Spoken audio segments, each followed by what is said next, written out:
What's going on, everybody? Hey, so I want to talk to you guys today about something that I call the relationship or marriage bank account of love. So, if you are in a relationship or you are married, this topic definitely relates to you, and even if you aren't, you should definitely stay tuned because some of the information in this is stuff that you can apply to your friendships and to the other relationships that are in your life. So, what is the relationship bank account? So, think of the bank account that you have with all of your money in it the same way that you think of your relationship's bank account.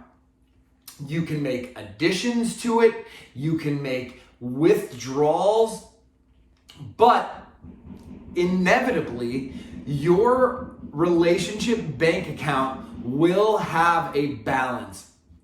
And the idea is to always keep your relationship bank account in the positive, because if you start taking more from that bank account than you actually have in the bank account, your account is going to go into a negative balance, just as it would if you had your money in a bank and you went to pull out money that wasn't there. You would get an overdraft notification that's telling you, hey, you're trying to take out money that you just don't have. So just think of your relationship or your marriage as something that you're constantly adding to and occasionally you're taking things from. But you always want to be adding to the relationship bank account. It costs nothing to make additions to your bank account.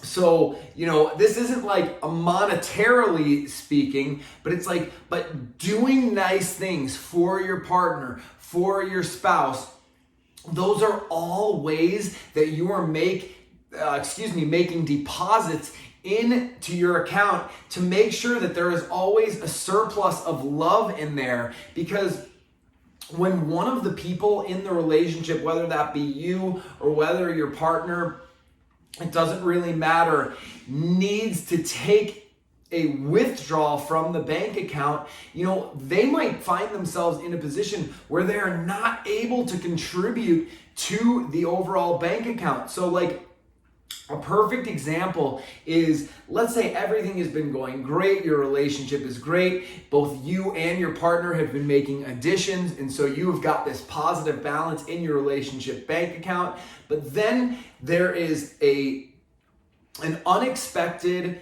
accident that happens to your partner, and now your partner is no longer able to contribute. So like, let's just say it was, something that happened that now they can no longer walk. Maybe they broke their leg or they broke both of their feet and they're in a cast or they're in a wheelchair and they can't contribute the way that they used to. At that point, that member or that person in the relationship is going to need to start taking more withdrawals. They're going to have to take more than they are potentially able to give back. And that is why you need to have a surplus in the relationship bank account. Because if the other person in the relationship is picking up all the slack and it's like, oh no, it's no big deal. Like I'll do this for you, or I'll do that for you, or I'll run to the store, let me cook dinner, and they might have to pick up the slack for a couple months until you get back on your feet, no pun intended. That is why you always need a surplus. But if you have been having some issues in your relationship, your partner is taking from the relationship more than they're depositing, you're taking more than you're depositing, and maybe you're just sitting at a neutral balance or even potentially a negative balance, God forbid something goes wrong in the relationship where the other person now needs to take more. There's nothing more to take. And the other person then is like, I don't even have anything more to give because I have literally given you everything that I could potentially give. That is unfair. And when the account, your emotional bank account, and your relationship bank account goes negative, that's when you're going to start having problems. That's when you're going to start experiencing resentment. You're going to start experiencing animosity within the relationship. And things are going to start to go sideways. You're not going to feel the love. Your partner probably won't feel the love. And you can't let your relationship get to that point, which is why making deposits every single day. Love is something that you can never run out of. You can't possibly give all of your love away because there is always going to be more. And that is one of the best lessons that I've ever learned in my entire life. Love is for giving. It is meant to be given away because you can always get more. There is always an excess of love that you can give. The people who don't feel like they have any love to give, it's because they feel as though love is this scarce thing. I can't give my love or I can't be vulnerable and show my love because love is scarce, or I'm too scared to get hurt. Those people almost always experience a lack of love in their life, and they rarely have an abundance of love, even though it is the most universal and abundant thing on this earth. In my opinion, I think we emanate and come from love. Our experience here on earth in these physical bodies is to realize that we are just an emanation of love. Everything that we see in one another is just a reflection of us back to ourselves. And that is just, so when you're falling in love with someone, you're actually seeing you in them, and you are actually truly falling in love with yourself.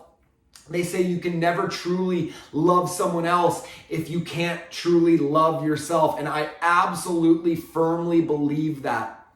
So just remember, you never can give away all of your love. So always make those deposits into the relationship bank account. If you find yourself in a relationship or a marriage with somebody who is just constantly taking from the relationship or marriage, and all they do is make withdrawals, but they never make any additions, you really need to reconsider if that is the type of relationship that you want to be involved in, or if that is the type of marriage that you want to have. Because I can tell you personally, it is one that I have been involved in before, and it is one that I hope to never get involved in again, because they are completely one-way relationships.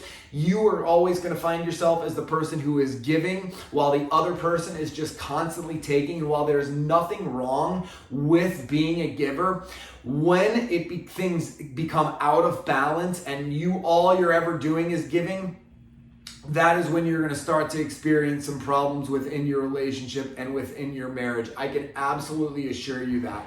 So, have you used this technique and method before for making sure that your relationship is happy and fulfilling and loving?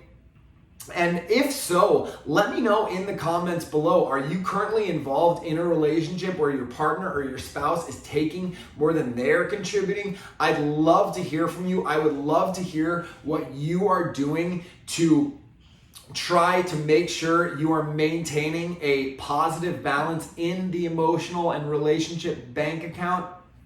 But if you want my help, kind of walking you through some of the ways that you can keep your relationship bank account in the positive and with a surplus of love in there, I would love to hear from you. So head on over to my website at thebalancedalpha.com. Sign up for whatever coaching session works best for you. But until then, take care of yourself, stay balanced, and I will see you guys soon.